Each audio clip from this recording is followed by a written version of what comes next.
l'éducation nationale, c'est pas la même chose pour la santé et la santé mentale, ce qui est incroyable, puisque effectivement, s'il y a bien quelque chose, on vient de parler de la jeunesse avec le Césaire, etc., ça aurait été bien dans une de vos préconisations qu'à un moment donné, la santé des jeunes soit aussi vue par l'ARS, qui a quand même des puissants leviers pour faire avancer les choses.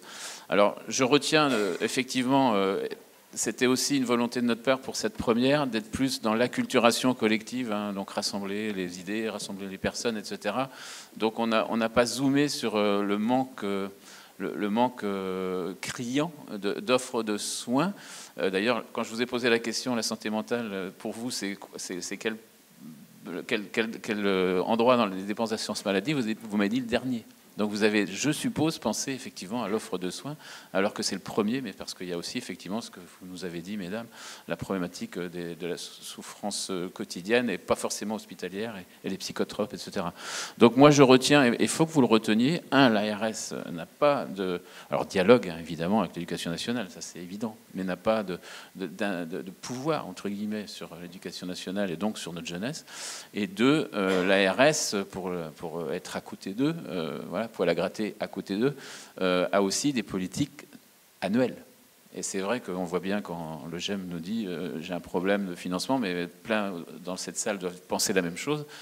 C'est vrai que si on avait des financements sur 5 ans dans un grand plan, ça serait quand même, parce que monsieur le député, vous vouliez avoir des éléments d'attention, ça c'est un vrai, c'est une bonne volonté d'aller vers quelque chose de plan à 5 ans, parce que quand on travaille à l'année, ça met en difficulté tout un tas de structures qui se demandent s'ils auront de quoi passer l'année d'après. Voilà, donc vous le voyez, on n'a pas voulu être trop sur l'offre ou le manque d'offres, parce qu'il y a de l'offre, hein, le directeur du CAGR vous l'a dit, il y a du manque d'offres avec les psychologues, pardon. En tant que président d'assurance maladie pendant 8 ans sur ce département, il y avait eu un test, hein, je vous le dis, c'est une information rapide, il y avait eu un test dans le Morbihan pendant 3 ans par l'assurance maladie qui voulait vérifier si ça fonctionnerait.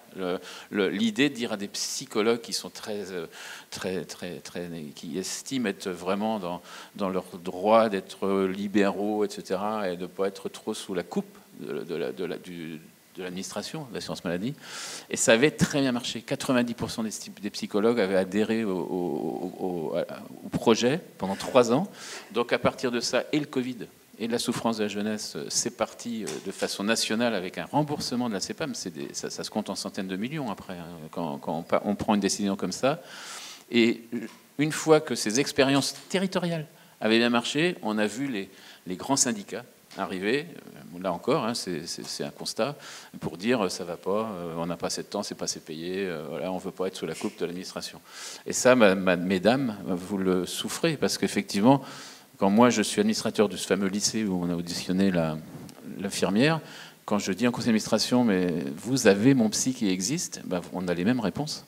Mais mes médecins psy du coin sont pas conventionnés, ils veulent pas. Et du coup, comme ils veulent pas, ben, derrière, on se retrouve avec un mon psy qui fonctionne pas si bien que ça, alors que ça serait un super outil pour commencer à détecter et accompagner, etc. Donc voilà, je voulais faire cette incise-là parce que c'était une volonté du CTS de ne pas trop zoomer sur l'offre. Par contre, dans les semaines de la santé mentale qui clôtureront nos débats de ce matin, pour le printemps prochain, on pourra peut-être faire une conférence effectivement plus précise sur l'offre de soins et sur ou les manques d'offres de soins sur ce sujet-là. Pardon. Alors, on va passer à Vigimental très rapidement. Donc, je me suis mis un petit peu vers la fin, que le temps, on ne le maîtrisait pas en fonction de vos questions. Donc, je vais aller très très vite. En introduction, Vigimental, c'est quoi? C'est un drôle de nom. Je remets ça en perspective. Le président Macron, l'année dernière, septembre-octobre l'année dernière, a décidé de créer un conseil national de la refondation avec plusieurs thèmes. Hein. Il y avait l'éducation, mais il y avait aussi la santé. Et donc, il a demandé au CTS, donc via l'ARS, hein, on a été accompagné aussi là-dessus, pour travailler sur qu'est-ce qui pourrait améliorer la santé des Bretons. Donc, le CTS, en tant qu'institution territoriale, était là mieux à même, sans doute, de réfléchir à ça. Donc, nous avions nos 6 collèges les personnes de nos 6 collèges qui devaient réfléchir. Et ici, en Ille-et-Vilaine, on a été un peu plus loin que ça. On a demandé à des citoyens, hein, via un site internet et autres, de bien vouloir nous rejoindre. Et donc des citoyens qui connaissaient pas forcément la santé, mais qui s'y intéressaient. Donc ils étaient hors institution, comme vous pouvez être vous-même représentatif ici. Donc à partir de ça, on a fait une liste à la Prévert, hein, de tout ce qui serait bien pour améliorer. On avait des thèmes imposés. Et dans un thème qui n'était pas imposé, on avait mis un axe sur la santé mentale. Et donc ça, c'était en décembre 2022, c'est pas très vieux. Et en janvier 2022, M. Le Goff m'a appelé en me disant, et j'avais déjà pris des précautions en disant, en général, quand on a des grands messes comme ça, c'est jamais suivi des faits, c'est toujours mis dans un placard. Vous avez des exemples en tête.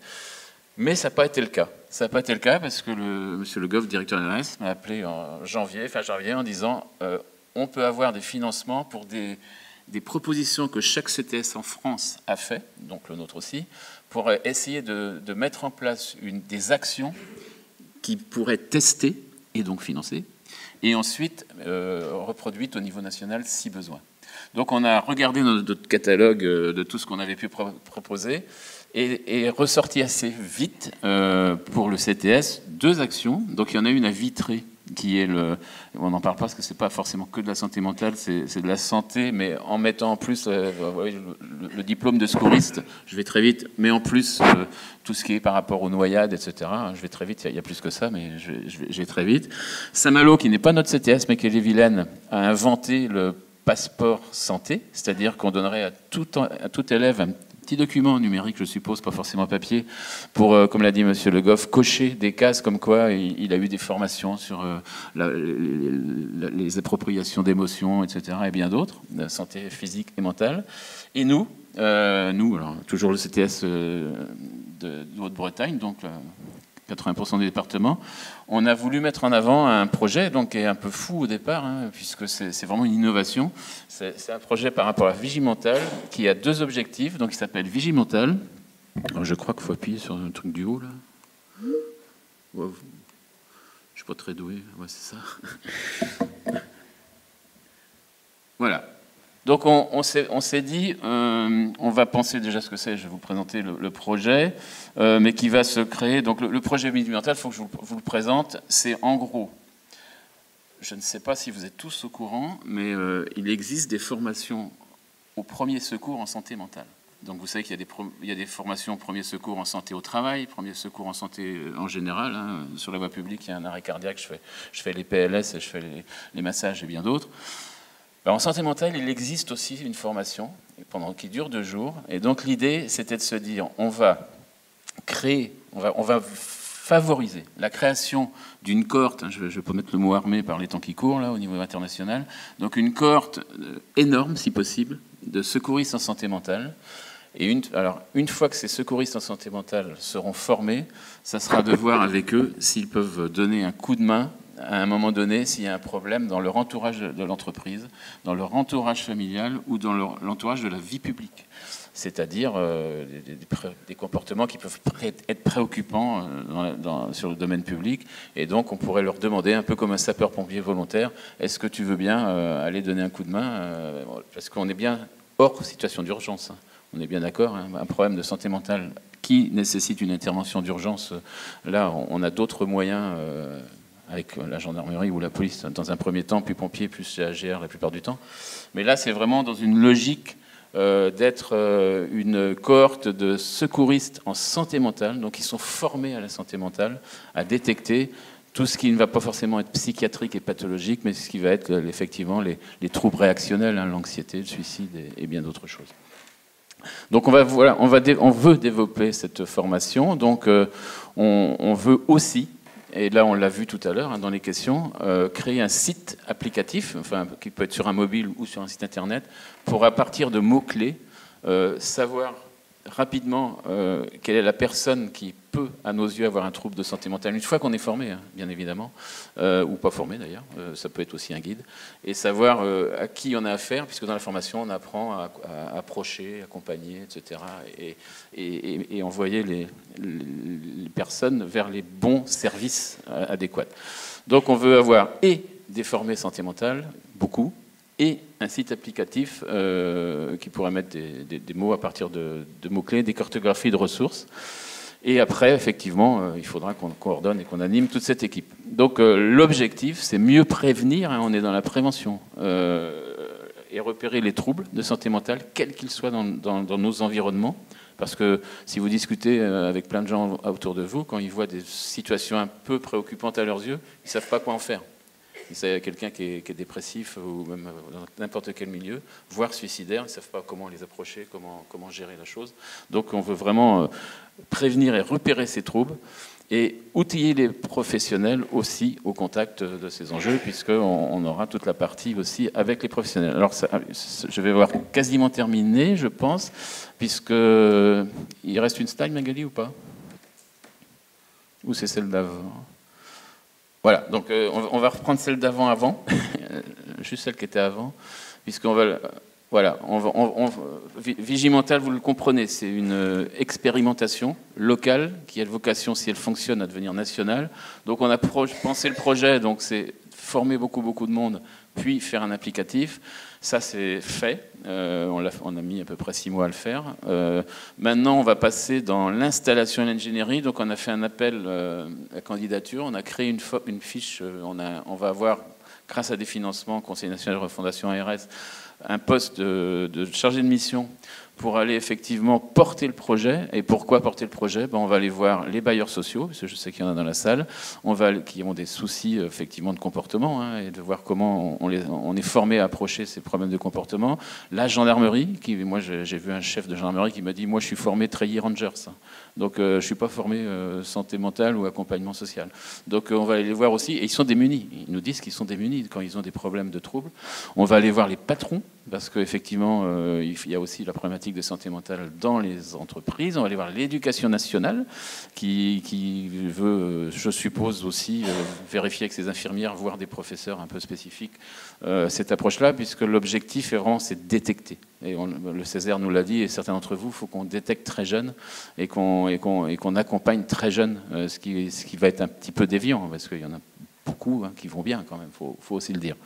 Et puis la troisième étage de la fusée, ça sera 2025, puisque 2023-2024, on a un financement malheureusement annuel, comme toujours, de l'ARS. Donc on espère qu'on aura un deuxième financement, puisque effectivement là, on va faire entrer le DAC, donc le dispositif d'appui et de coordination d'Ille-et-Vilaine, qui va être effectivement la plateforme qui pourra, une fois que quelqu'un en santé mentale, secouriste en santé mentale, aura été appelé ou devra être appelé, c'est-à-dire pour aller donner un coup de main dans la commune à côté, parce qu'il y a le maire qui s'est dit je sais que ça existe et je sais qu'un secouriste pourrait être dans un premier temps. Toujours, il n'y a pas d'urgence, hein, on n'est pas une situation d'urgence. Pour me donner un coup de main, le DACTIV aura a bien voulu accepter de jouer ce rôle de coordination pour tous ces secouristes, sachant que le deuxième étage de la fusée, avec le suivi de notre chargé de mission, c'est le PTSM qui le fait. Vous voyez, donc on a une vraie belle coordination des acteurs de terrain. Donc je voulais vous présenter ça rapidement, pas plus longtemps que ça, mais sachez que je vous invite, si vous à en parler autour de vous, à le faire vous-même. Ça dure 2 jours la formation. C'est Santé Mentale France qui le fait, pour au moins beaucoup pour les Vilaines. Ça coûte 250 €. Dans les plans de formation des entreprises, c'est pas si cher que ça. Ok, il faut partir 2 jours de l'entreprise ou autre pour aller se faire former. Mais je sais aussi que des associations ici à la Maison de la Santé ont déjà aussi envoyé des adhérents pour commencer à se faire former. Et notre crainte, c'est que derrière, les formateurs manquent. Mais je sais qu'il y a un formateur dans la salle aussi, et qui n'est pas de l'Ille-et-Vilaine d'ailleurs, merci à lui d'être là, et qui derrière cherche à promouvoir ces ressources humaines qu'il va nous falloir.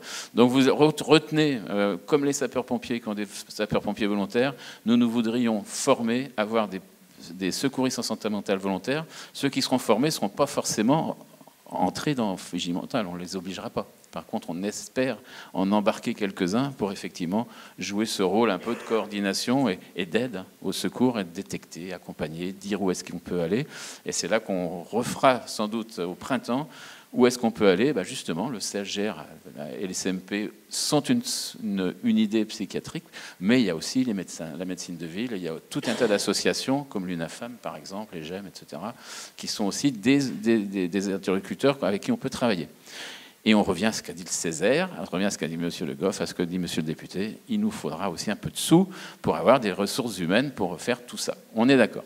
Donc voilà, je voulais vraiment que vous en soyez conscients. Ça, on travaille là-dessus d'arrache-pied, et on va encore plus le faire d'arrache-pied dès janvier, quand notre chargé de mission va nous accompagner à aller voir toutes les institutions qui auraient besoin de former en interne des secouristes. Merci. Alors maintenant, merci. Maintenant, c'est au PTSM de venir. Il nous reste 2 interventions et une petite conclusion. Et après, on aura le cocktail dînatoire. Alors, ils sont combien, le PTSM? C'est l'SM. OK.